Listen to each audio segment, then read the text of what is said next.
है।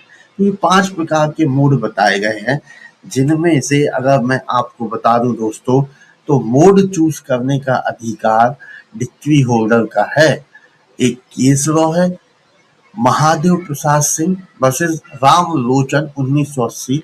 इसमें यही बताया गया कि ये एक जनरल रूल है कि जो मोड चूज करने का अधिकार वो डिक्री होल्डर का है, वो चाहे तो अपने हिसाब से मोड चूज कर सकता है।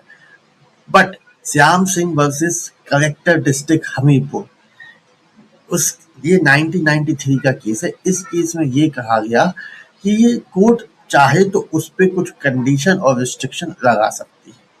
अब यहाँ पे प्रैक्टिकली अगर हम बात करें तो एक प्रश्न उठता है कि क्या जो डिक्री होल्डर है वो एक से ज्यादा ऑप्शन को चूज कर सकता है?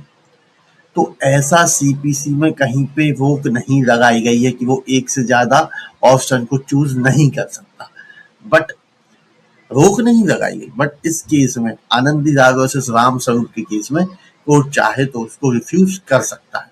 अब एक और इंटरेस्टिंग पॉइंट है, यहाँ पे मैंने आपको जो 5 प्रकार के मोड बताए गए हैं उसमें बेसिकली ये क्लियर दिख रहा है कि 2 तरीके के ही है। या तो आप प्रॉपर्टी के अगेंस्ट अपनी डिक्री को एग्जीक्यूट करवा सकते हो, सेटिस्फाई करा सकते हो, या पर्सन के बॉडी के अगेंस्ट, है ना, अरेस्ट डिटेन करा के।